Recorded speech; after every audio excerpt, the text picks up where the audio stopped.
Assalamualaikum warahmatullahi wabarakatuh. Oke, kita lanjutkan saja ceritanya.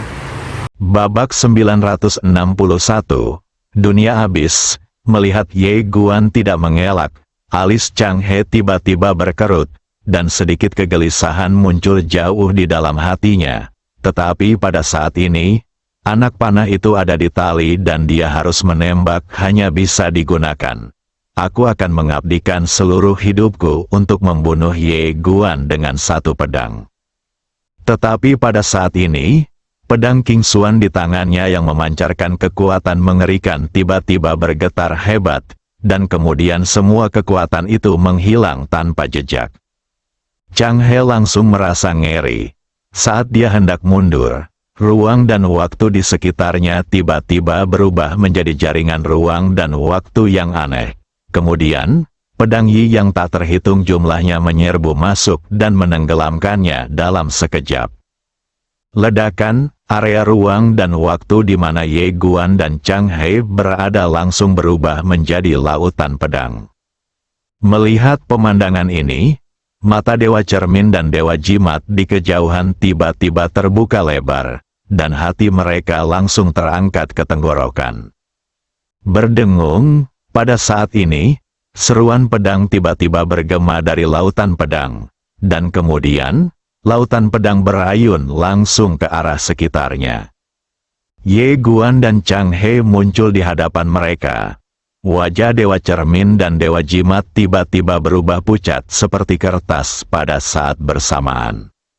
Di tengah tatapan ketakutan kedua orang itu, ada pedang tertancap di antara alis Chang He. Pedang King Xuan, mata Chang He membelalak tak percaya. Dia membuka mulutnya dan hendak berbicara. Tiba-tiba, pedang King Xuan bergetar hebat dan menyerap seluruh jiwanya. Jiwa hancur. Setelah pedang King Xuan menyerap jiwa Chang He, auranya tiba-tiba melonjak dengan liar.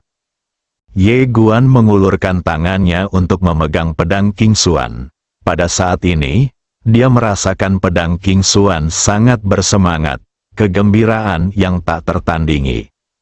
Jiwa kecil mencari nafkah dengan memakan jiwa. Semakin kuat jiwanya, semakin besar bantuannya. Tapi mengikuti Ye Guan, dia benar-benar lapar 3 kali sehari, dan jarang bisa makan enak. Ye Guan tiba-tiba melihat ke arah Dewa Cermin dan Dewa Tianfu di kejauhan, dan ekspresi mereka berubah drastis dalam sekejap. Namun, target Ye Guan bukanlah mereka, tapi dia bergegas menuju dunia kehidupan Tianxing di kejauhan lagi. Melihat pemandangan ini, Dewa Cermin buru-buru berkata, "Hentikan dia." Setelah mengatakan itu, dia tiba-tiba berubah menjadi api dan berdiri di depan Ye Guan. Fu Shen mengikutinya hari itu. Meskipun keduanya takut dengan pedang King Xuan di tangan Ye Guan, mereka bahkan lebih takut jika Ye Guan memasuki dunia kehidupan Tianxing dan mengancam pohon kehidupan Tianxing. Menghadapi dua orang yang berdiri di depannya, Ye Guan mengangkat tangannya dan menebas dengan pedangnya. Bang-bang, saat cahaya pedang meletus, Dewa Jimat dan Dewa Cermin langsung terlempar, dan selama proses terbang, tubuh mereka meledak. Pada saat ini, Ye Guan memiliki kekuatan 3 garis keturunan, dan baik garis keturunan gila maupun garis keturunan fana semakin kuat dan kuat. Yang paling penting adalah pedang King Xuan di tangannya juga semakin kuat. Pedang King Xuan tidak memiliki batas atas, tetapi bagi Ye Guan, ada batasnya, dan dia sekarang terus-menerus menembus batas ini. Kali ini, Ye Guan tidak terus bergegas ke dunia kehidupan Tianxing, tetapi langsung berubah menjadi cahaya pedang dan membunuh 2 Dewa Cermin. Membunuh pikiran, pada saat ini, keinginannya untuk membunuh semakin kuat, dan sedikit perasaan yang tersisa semakin berkurang. Melihat Ye Guan datang untuk membunuh dengan pedang, ekspresi kedua Dewa Cermin berubah drastis. Pada saat ini, mereka tidak hanya kehilangan harta ilahi mereka, tetapi mereka juga kehilangan tubuh fisik mereka. Kedua wajah mereka tampak abu-abu saat ini. Namun pada saat ini, tombak yang menyala-nyala tiba-tiba datang dari langit, dan seluruh langit terkoyak dengan lubang besar sepanjang puluhan ribu kaki. Pada saat ini, Ye Guan tiba-tiba berhenti, karena sasaran tombaknya adalah dia, dan ada pemikiran di belakangnya, jadi dia harus berhenti. Ye Guan berbalik dan menebas dengan pedang di kedua tangannya. Bang! Saat pedang Ye Guan jatuh, tombak api di depannya tiba-tiba meledak, tapi saat berikutnya, tombak lain tiba-tiba datang untuk membunuh. Bang! Cahaya pedang hancur, dan Ye Guan langsung terlempar sejauh puluhan ribu kaki. Sebelum Ye Guan bisa berhenti, tembakan lain langsung melesat ke depannya. Bang! Ye Guan mundur lagi. Saat dia mundur, senjata panjang lainnya tiba. Ye Guan tiba-tiba meraung, dan ruang dan waktu di sekitarnya tiba-tiba bergetar hebat, dan kemudian berubah menjadi jaringan aneh. Dalam sekejap, pedang Yi yang tak terhitung jumlahnya keluar dari jaringan aneh itu. Ledakan, dalam ruang dan waktu yang aneh ini, beberapa tombak meledak dan kemudian hancur. Tetapi pada saat ini, sesosok tubuh tiba-tiba menyerbu ke dalam ruang dan waktu yang aneh ini, dan kemudian, tombak lain menghantam Ye Guan dengan keras. Tombak ini sangat kuat sehingga langsung menghempaskan pedang niat Ye Guan. Dia langsung masuk dan mendatangi Ye Guan. Ye Guan menikam dengan pedang King Xuan. Bang! Tombak itu tidak dapat menahan kekuatan pedang King Xuan dan hancur. Tapi Ye Guan sendiri kaget dan mundur dengan kasar. Orang yang menyerang Ye Guan adalah seorang wanita yang mengenakan baju besi putih. Wanita itu tinggi, mengenakan helm perak, dan sepasang mata Phoenix dengan ekspresi serius. Pelindung Duoyan, setelah sebuah tembakan menghantam Ye Guan, dia tidak berhenti, tetapi mengambil langkah maju. Saat dia mengambil langkah ini, dia telah mencapai Ye Guan dengan pistol langsung ke Ye Guan. Kekuatan senjatanya tak tertandingi. Menghadapi tembakan sengit ini, Ye Guan juga tidak bisa mundur. Dia tiba-tiba mengaktifkan 3 pembuluh darah di tubuhnya. Dalam sekejap, patung darah mengembun dari belakangnya, tapi kali ini berbeda. Pedang. Saat idola garis keturunan itu ditebas dengan pedang yang ganas, ribuan api dan tombak hancur, dan kekuatan yang kuat secara langsung mendorong Duoyan mundur puluhan ribu kaki.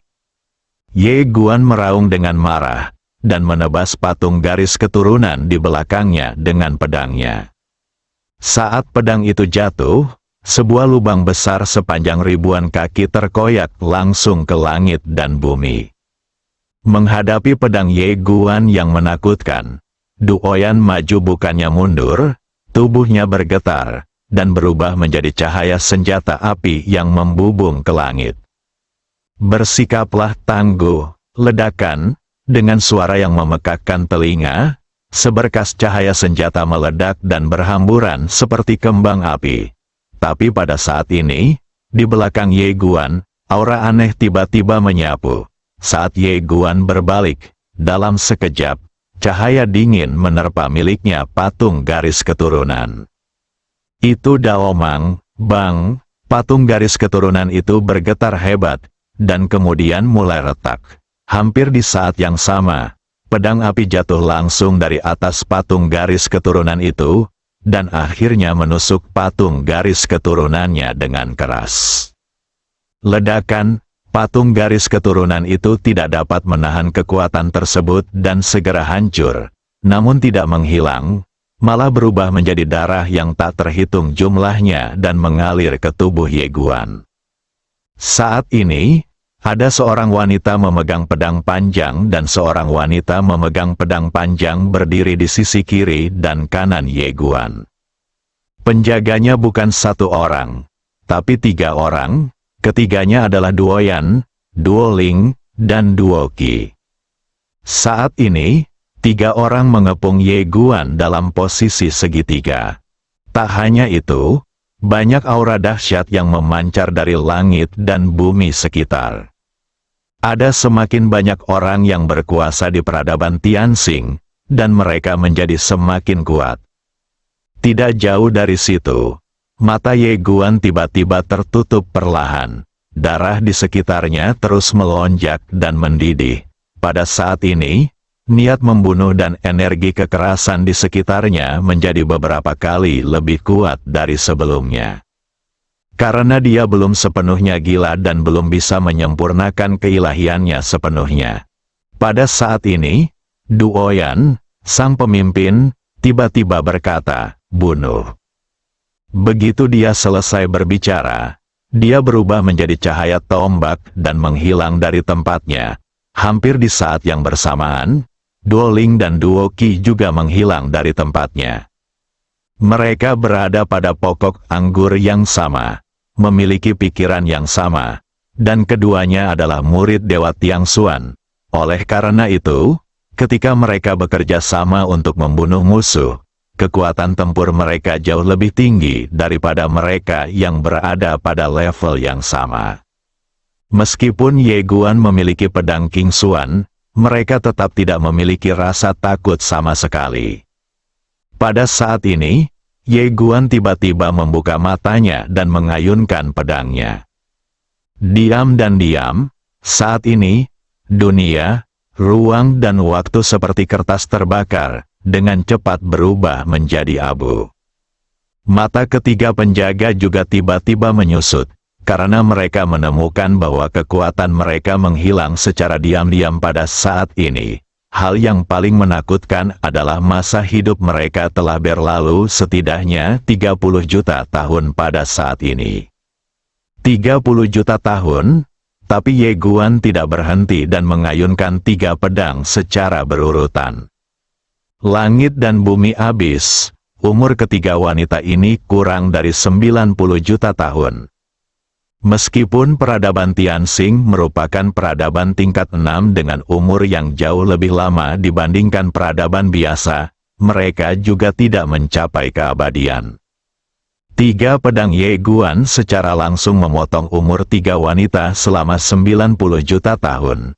Meskipun ketiga wanita itu kuat dan memiliki umur yang panjang, mau tak mau mereka merasa ketakutan dan mundur dari daerah Ye Guan. Pada saat ini, ruang dan waktu di area tempat Ye Guan berada telah benar-benar kering, berubah menjadi ruang dan waktu yang hampa. 3 pedang, umurnya mendekati ratusan juta tahun. Setelah ketiga gadis Du Oyan mundur ratusan ribu kaki, mereka memandang Ye Guan di kejauhan, mata mereka penuh ketakutan. Mereka juga telah berperang melawan orang-orang kuat dari peradaban kosmik lainnya. Tetapi harus dikatakan bahwa hanya sedikit peradaban kuat yang dapat mengancam mereka. Karena peradaban menekan dan kekuatan menekan, oleh karena itu, beberapa kekuatan seni bela diri dan benda suci dari peradaban biasa tidak memiliki pengaruh terhadap mereka. Itu tidak menimbulkan ancaman sama sekali. Namun, saat ini, Ye Guan mengejutkan mereka. Karena kekuatan apapun yang ditunjukkan Ye Guan saat ini dapat mengancam mereka.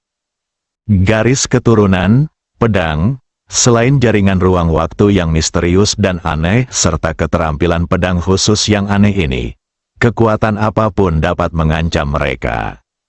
Di sisi lain, kedua dewa cermin itu saling memandang, dengan ekspresi ngeri yang sama di mata mereka. Di saat yang sama, mereka juga sedikit bingung.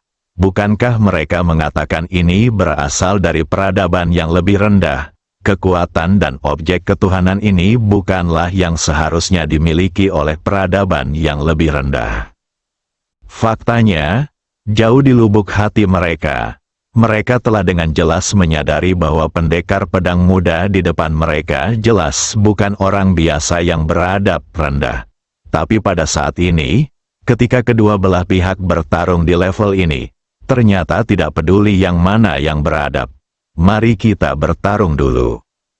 Tepat ketika mereka terkejut, Ye Guan tiba-tiba naik ke udara. Dalam sekejap, pedang King Xuan di tangannya bergetar hebat.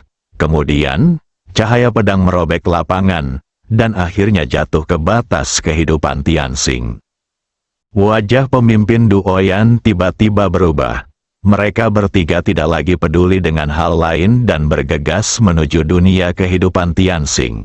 Namun, ketika mereka setengah terburu-buru, ketiga wanita itu berhenti secara bersamaan. Entah apa yang kulihat, tapi mereka semua terlihat lega. Babak 962.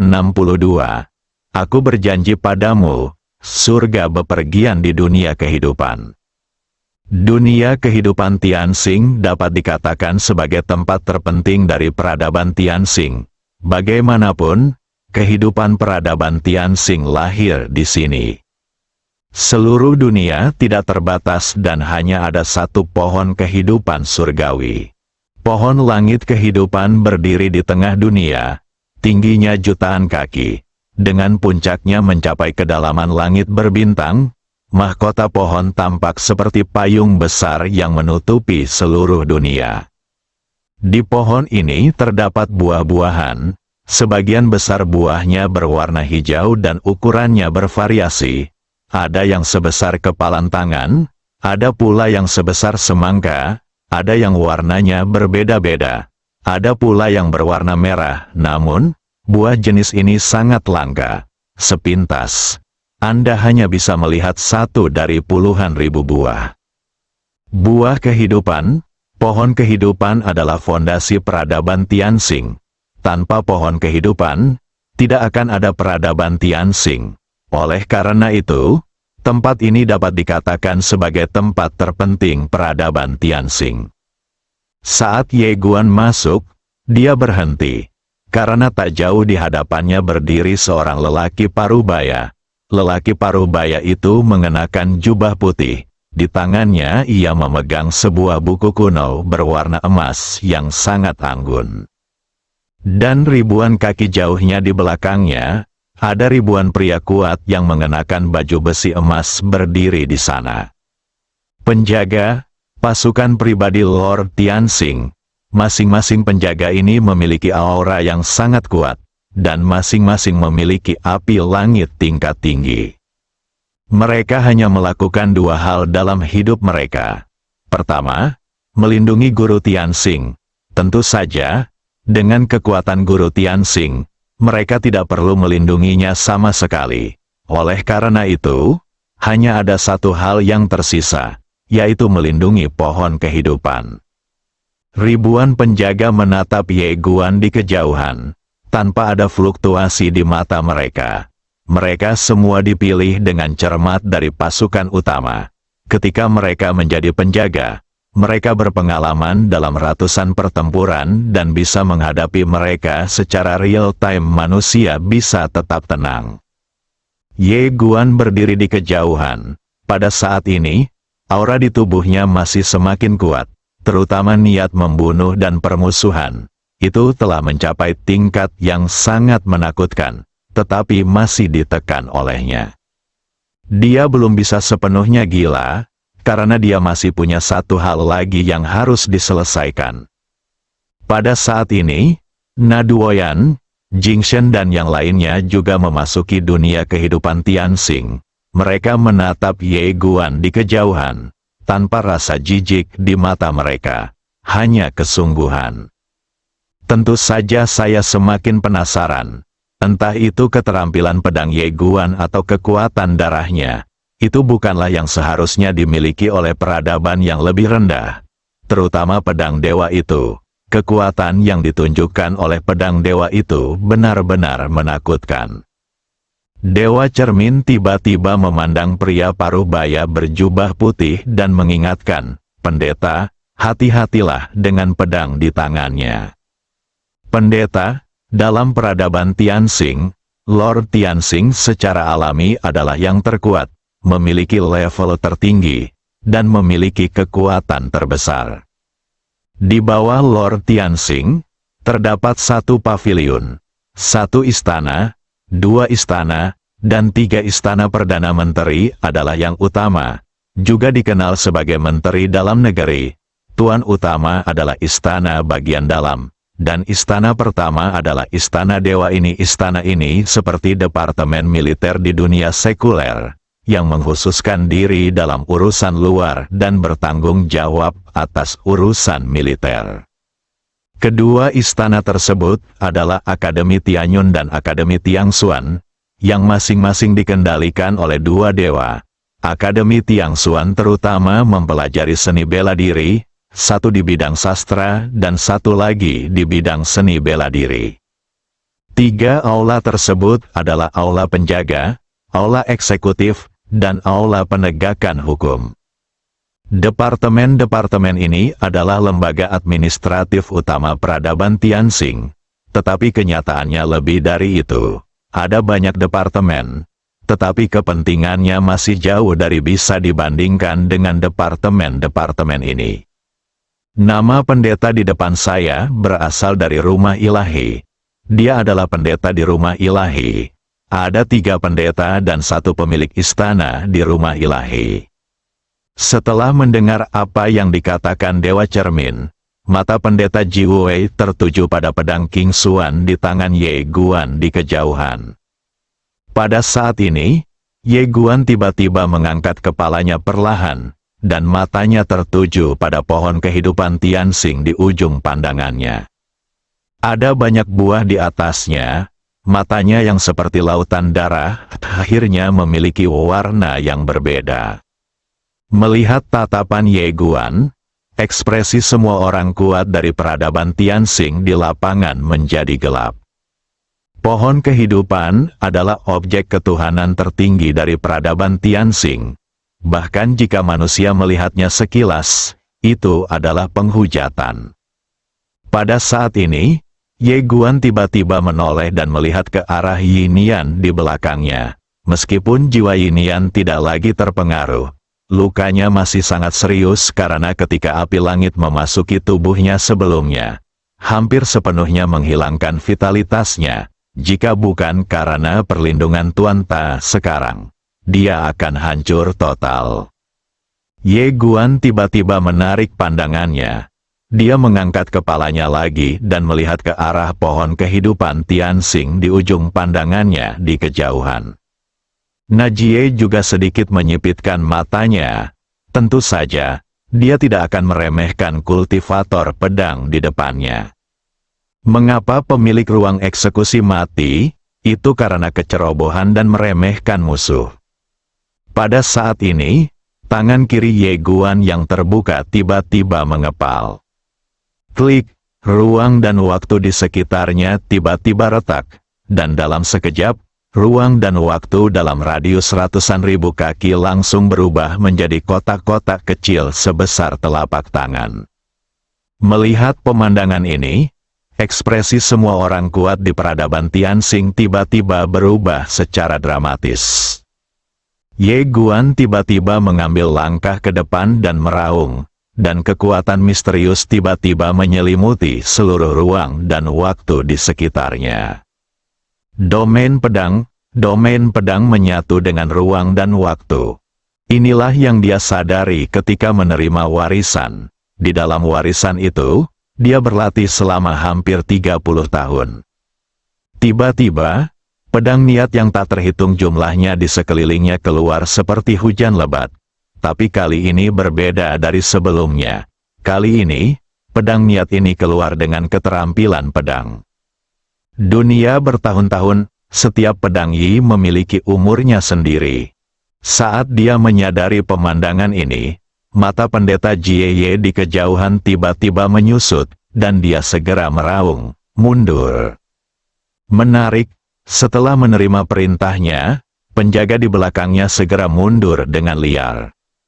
Ketika Dewa Cermin dan Dewa Jimat melihat Ye Guan hendak mengambil tindakan, mereka sudah mundur. Karena mereka tahu bahwa pembudidaya pedang dari peradaban tingkat rendah ini mungkin harus meningkatkan keterampilannya. Tidak ada cara untuk mundur, karena domain pedang Ye Guan menekannya, dan dia juga merasakan bahaya kematian pada saat ini. Buku kuno yang dia pegang di tangan kanannya bergetar hebat, dan dalam sekejap, Kata-kata emas kuno yang tak terhitung jumlahnya tiba-tiba ruang itu terbang keluar, dan dalam sekejap, ada ratusan juta kata emas ini. Dan kemudian, setiap kata meledak dengan cahaya keemasan yang menakutkan. Dia ingin dengan paksa menghancurkan domain pedang Ye Guan dan ruang dan waktu misterius ini. Tetapi pada saat ini, saat Ye Guan menebas ke depan dengan pedang King Xuan di kedua tangannya, kekuatan tak terlihat tiba-tiba memenuhi udara, dan waktu seolah membeku. Dalam sekejap mata, miliaran cahaya emas mulai muncul sedikit demi sedikit, hilang, dan akhirnya berubah menjadi ketiadaan seperti abu. Di kejauhan, Pendeta Jieye juga tetap di tempatnya. Wajahnya dengan cepat menjadi tua dengan kecepatan yang terlihat dengan mata telanjang tubuh mengeluarkan bau gas kematian. Pendeta Jieye membuka mulutnya, ingin mengatakan sesuatu, tetapi begitu dia membuka mulutnya, dia langsung menghilang. Hidup sudah habis, jatuh di tempat, melihat pemandangan ini, ekspresi Dewa Cermin dan Dewa Jimat di kejauhan tiba-tiba berubah. Karena tebasan Ye Guan barusan mampu membunuh setidaknya 200 juta tahun umur pendeta Xie. Apalagi ini bukan batasnya, karena total umur pendeta Xie kurang dari 200 juta tahun. Batas tebasan Ye Guan mungkin lebih. Langsung memutus masa hidup, bukan karena peradaban Tianxing tidak memiliki jenis kekuatan magis yang memakan umur. Tetapi sebenarnya tidak terlalu keterlaluan. Ia secara langsung memakan umur. Ini sungguh keterlaluan. Pada saat ini, Ye Guan sebenarnya sangat lemah. Dengan penambahan waktu dan ruang khusus di domain pedang dan desakan pedang niat untuk melakukan keterampilan pedang, konsumsinya terlalu besar. Ye Guan menarik napas dalam-dalam dan menekan rasa tidak nyaman di tubuhnya. Dia perlahan mengangkat kepalanya dan melihat ke arah pohon suci berjalan surgawi di kejauhan. Cahaya berdarah menyapu langit.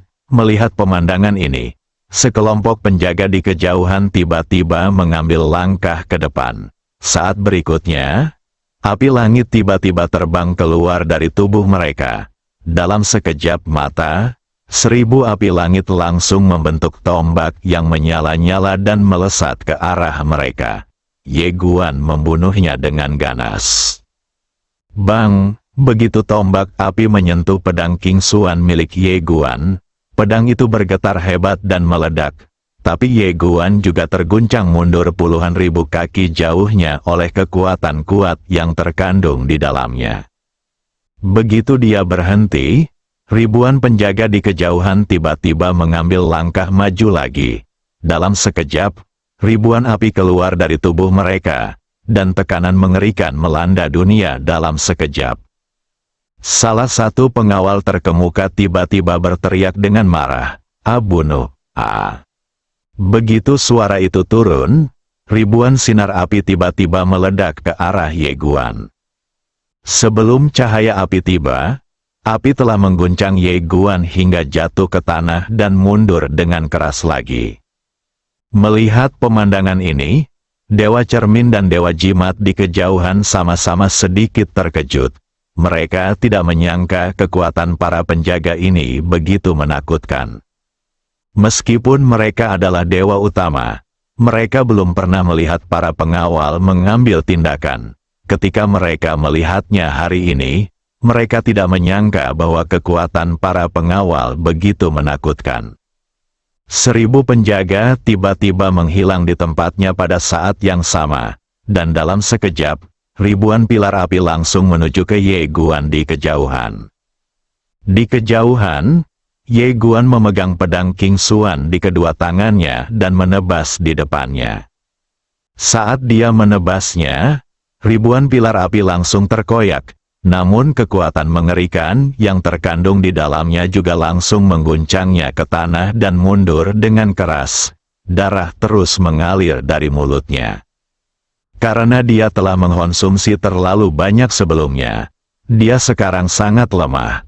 menghadapi para penjaga ini. Bahkan dengan pedang King Xuan di tangannya, dia agak tidak mampu menahan mereka. Dengan cara ini, Ye Guan akan dipaksa keluar dari dunia kehidupan Tianxing.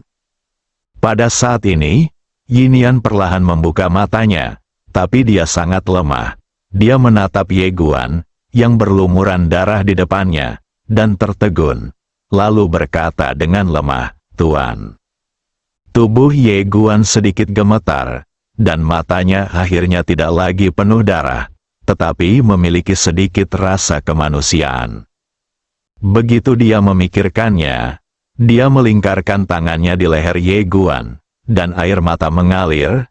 "Saya tidak akan makan buah Tianxing lagi." Ye Guan menggelengkan kepalanya. Saat ini, sekelompok penjaga mendatangi mereka lagi. Ye Guan menatap pohon langit kehidupan di ujung pandangannya, dan berkata dengan lembut, "Aku berjanji padamu, dan aku akan melakukannya hari ini." Setelah mengatakan itu, dia terlihat garang, tiba-tiba mengulurkan tangan kirinya, lalu menjabatnya dengan keras. Klik, kotak ruang waktu muncul lagi di ruang dan waktu sekitar. Melihat pemandangan ini, ekspresi pengawal Tianxing tiba-tiba berubah secara dramatis. Dunia bertahun-tahun melihat Ye Guan menampilkan keterampilan pedang yang menakutkan ini lagi. Kelompok pengawal Tianxing segera merasa ngeri dan mundur dengan kasar. Saat pedang Ye Guan jatuh, sekelompok pengawal Tianxing membeku di sana.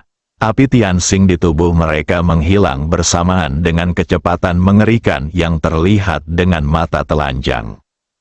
Ribuan pengawal tewas. Pada saat ini, Ye Guan telah menghabiskan kekuatan terakhirnya dan bergegas ke pohon kehidupan Tianxing dengan satu pikiran. Dia mengulurkan tangan kanannya dengan gemetar, dan pedang King Xuan melonjak ke langit. Tetapi pada saat ini, kekuatan yang menakutkan keluar. Nafas tiba-tiba datang dari belakangnya. Mata Ye Guan tiba-tiba menyusut, tetapi pada saat ini dia tidak punya cara untuk melawan. Jadi dia harus menggunakan kekuatan terakhir di tubuhnya untuk berbalik dan melindungi pikirannya di belakangnya perutnya, dan kekuatan yang kuat langsung menusuknya dengan sebuah pikiran. Tombak itu menyeret mereka berdua terbang ribuan kaki jauhnya, dan akhirnya memakukan mereka ke dinding batu di kejauhan. Darah tiba-tiba menyembur keluar dari sudut mulut Ye Guan, dan tangan kanannya yang terbelah tiba-tiba perlahan menyebar lagi. Pedang King Xuan jatuh langsung ke tangannya. Ye Guan mengeluarkan buah itu dengan susah payah dengan tangan kirinya, lalu perlahan menyerahkannya ke mulut Yin Yan, dan berkata dengan lembut, "Cobalah, bersambung."